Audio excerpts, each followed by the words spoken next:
Who is the author here? The author of this chapter is Christopher Sylvester.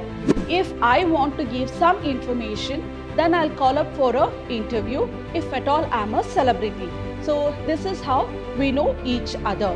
1980, intellectual superstardom. The intellectual superstardom he got because of the book The Name of the Rose.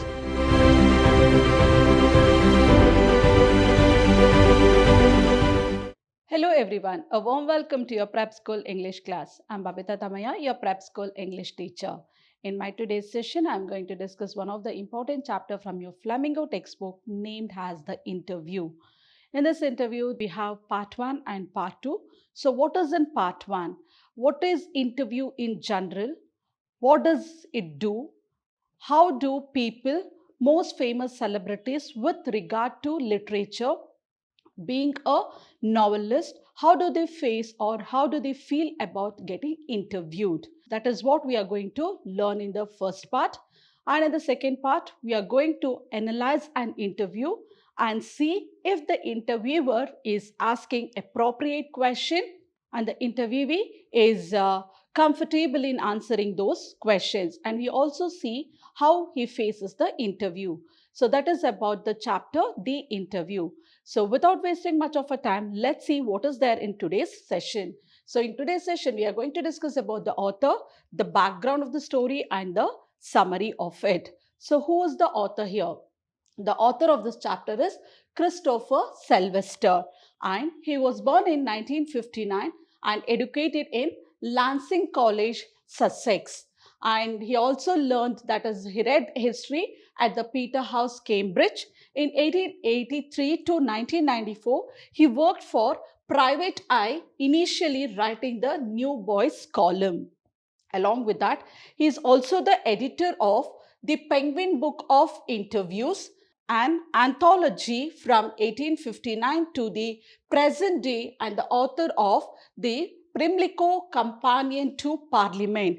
And what of the chapter we are going to study today? It is taken from one of his books known as Penguin Book of Interviews. That is a short note about the author, that is Christopher Sylvester.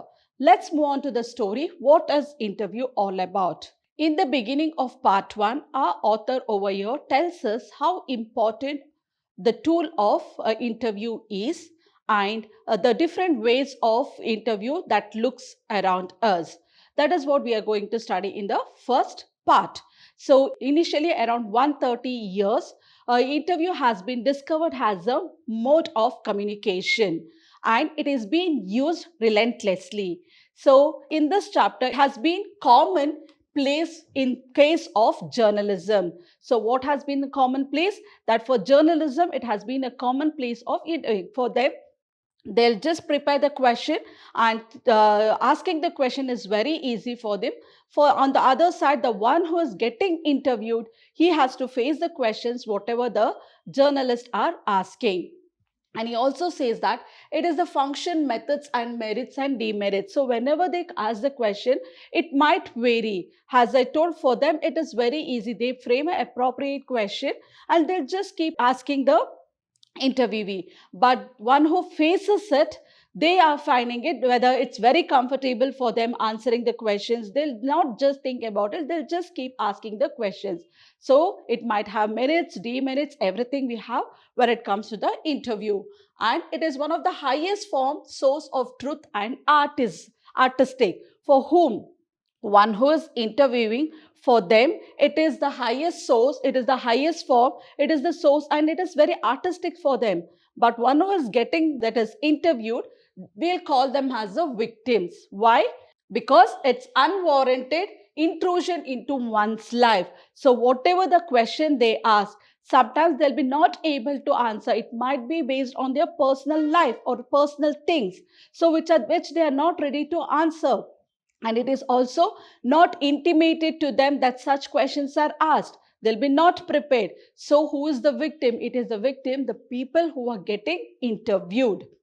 So the one who interviews, they are not ready to give an interview. They are happy or they are satisfied by interviewing someone else. So what does interview? If I want to know something about you, I need to keep questioning you so that I'll get to know. Or if I want to give some information, then I'll call up for a interview if at all I'm a celebrity. So this is how we know each other. And he also, one of the quotes from Dennis Brain, he says, almost everything of moment reaches us through one man asking questions to another. That's what I told now. If you want to know each other, so one man asks question to another person. This is how we get to know each other. So now let's see if you're the victims. What do they say when they are interviewed, or what do they say about interview? So the people you see over here, these are the amazing writers and novelists of English literature. So the first one is Naipaul. And what does he say? The process of interview make him get wounded, and he feels that he has lost some part of his life. That is what he feels when we just ask him about the interview. Now let's see. Then it is Lewis Carroll. What does he say?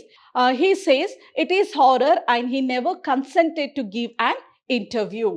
And here Rudyard Kipling, as we all know him, and he says that it is a crime. What he says? It is a crime and it is not respectable at all. So that is what Rudyard Kipling says.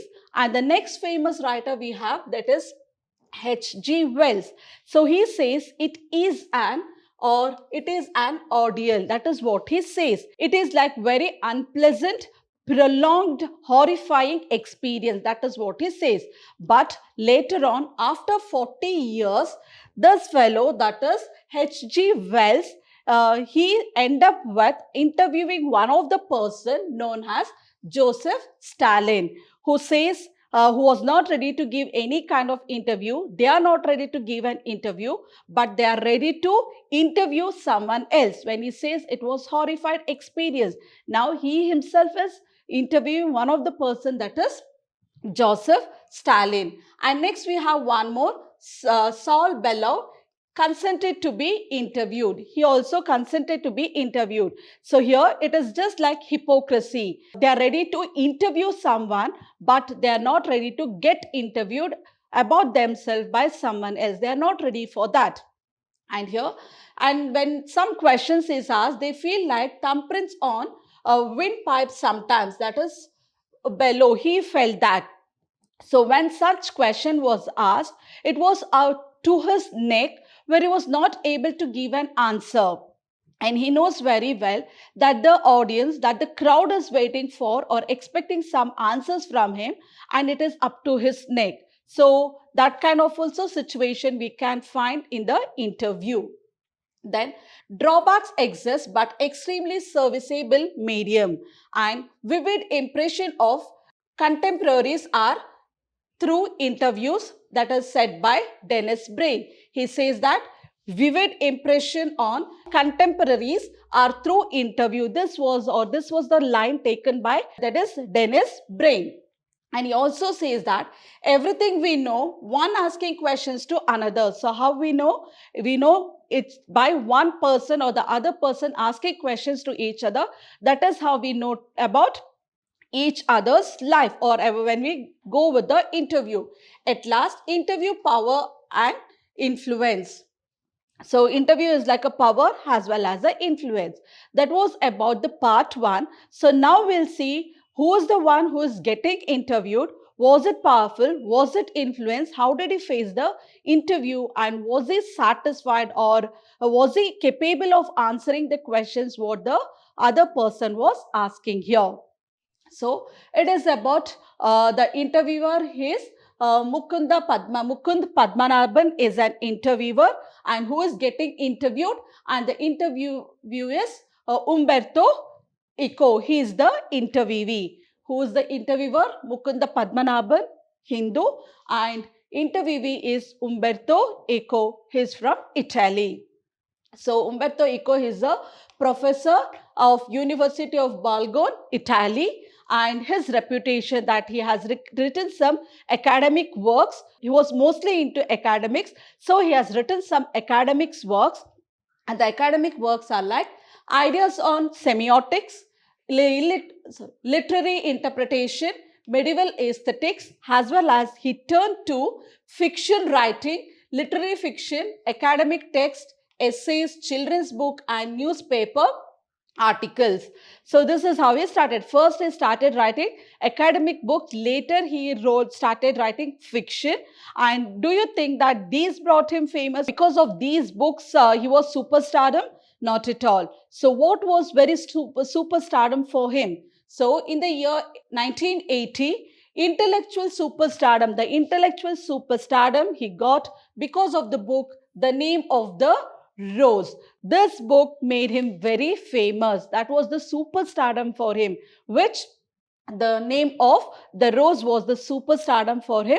And it is like 10 million copies was sold. So he sold 10 million copies of this book. So what was the question raised by the interviewer here? So David Lodge, taking from the lines of his book, he says, I can't understand how one man can do all things he does. So he's just questioning, that is Mukund Padmanabhan questioning our interviewee Umberto. He questions, how can a man can do many kind of a work at a time? Is it possible? How it is possible? So he says, only impression but always doing the same. He says, I do many things at a time, but when it comes to the end, it is the same. I do only one work. That is how the impression comes on. And he also says that philosophical interest through academic work. So he says that it is not only one kind of a work I'm giving, or he says that what he is more interested in, what is more concentrating on it. So he says, I'm concentrating more on philosophical interest, that where he shows about the children's book non-violence and peace. So how is he impressing? He is impressing the people with non-violence and peace. That is how he is becoming famous. And he says the secret of his impression is like elimination of the empty space in the universe. So he says there are too many empty space. He gives an example and he says in that empty space also I work. How is it happen? For example, there is a person in the fourth floor waiting for him, or he should go to the fourth floor and wait for that person, whatever it is. In that gap, there is a lot of empty space. He says, in that empty space, I keep working. That is how I prove myself, and that is the secret of me doing multiple works at a time and end up with one concept. That is how he gives an example or explains for the question how a man can do multiple works at a time. Then he says, I work in my empty space. That's what I told. So in that gap, I can do many kind of a work. Non-fictional and scholarly work, playful and personal. Unlike regular academic style, depersonalized, dry and boring. So he says, people have accepted me writing a fiction, so I'll go with that. There are some books, some non-fictions, which are very depersonalized. It is dry and empty. It looks like that, where the people will not accept. And he says that conscious or natural. So whenever he asks some question, now he is like, are you conscious or natural about the thing? What are you writing? So what is the Umartor answers here? He says, first dictatorial dissertation, his first book, that is the dissertation publishing of a paper, one professor, being a professor, he is publishing his first dissertation. Being a professor, he says that scholars learn a lot of certain subject. So when he starts writing a dissertation, the scholars start writing it. So whatever they write, they'll just try to remove the hypothesis and correct it and put into conclusion. So whatever they have written, they'll say that this is not there, this is don't want, I don't want this. They'll just separate everything, at last come to the conclusion. That is most of the professors, before presenting their paper or the dissertation, they do this. But Umberto says that story of research, trials and errors. So what does he write in his book? Umberto writes about his stories the experience, the errors, whatever had happened in his writing or by the time he was writing, he just comes out with those things in his books. That is the reason he might be very famous all over. So, published and obviously appreciated. That is the reason maybe the public have appreciated me for the book whatever I have written. And he says 22 revelation. So at the age of 22, he started narrating aspects of academic work. So at the age of 22, he started writing the academic work. But at what age he started to publish? At the age of 50, started writing or the narrative things. Until then, he did not have a concept of writing a fiction, but he was only into academics works. But at the age of 50, he started to write fictions also. And one of his friend, Ronald, so he was very frustrated. Why he was very frustrated? So as Umberto was very much interested and he was famous in fiction work, even this fellow, one of his friend, Ronald, also wanted to be very famous being a novelist. But he was good at essays. He was good in essays, but he wanted to be a novelist, which he couldn't because he was dead. But Umberto says, I'm still alive where I can write some more fictions. And then, does that bother you? So he's questioning, does that bothering you? That is being very famous, is it bothering you? For that he gives an answer. University professor, he says, I'm just a university professor practicing in academic conferences. He says, I'm being a university professor, I'm practicing in academic conferences, but novelist on Sunday. He says, I'm only a novelist on Sundays, but not on every day. He says that it is just like a hobby for me. Writing a fiction is just a hobby. I don't work on all days like how they work in the universities. He says, I'm a novelist on Sunday. No meetings of pen clubs and writers. I don't attend any kind of a meeting. Just on Sundays, I take my book and it's being a hobby. I start writing, but not on every day. I don't work on every days. So he works only on Sundays. But can't expect larger audience to read stuff on semiotics. So he says, but can't expect the people, that is the audience, to read on semiotics. Why? Because semiotics, detective yarn, metaphysics, theology, medieval history, name of the rose. He says why it is expected because of these things. It has metaphysics, theology, medieval history and name of the rose. He's just equaling all these things here. And he's puzzled by the success.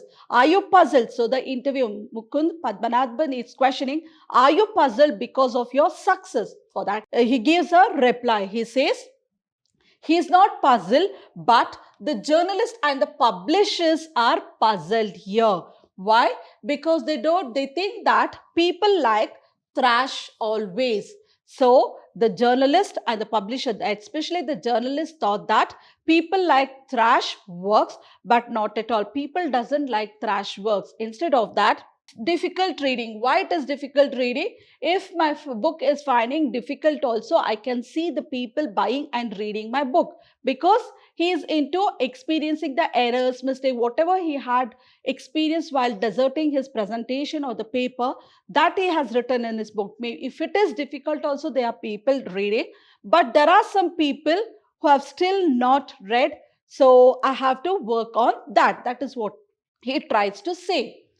Success of the novel, period of medieval history. He said, again he's questioning, is it the success of your novel in the medieval history? He says, might be, because before he writing, that is before Umberto writing about the medieval history, there are many people who wrote about the history, that is the medieval history. He says one of the American publisher loved the book, can't sell more than 3,000 copies.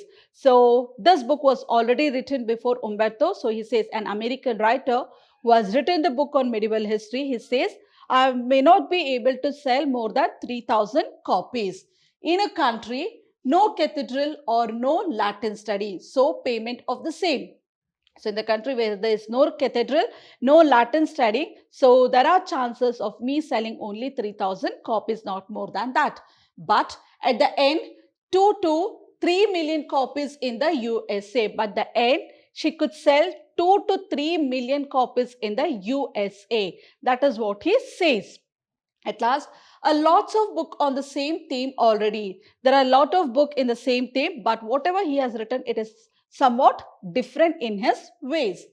10 years earlier or 10 years later. And he also says that if I had written this book 10 years early or 10 years later, I even wouldn't know whether people or the readers would have accepted me in whatever I had written. Before or after 10 years, I would have not known whether the people would accept me. Wouldn't have been the same. So whatever the right situation I am, that is, I'm becoming famous because of that intellectual stardom, the name of the rose.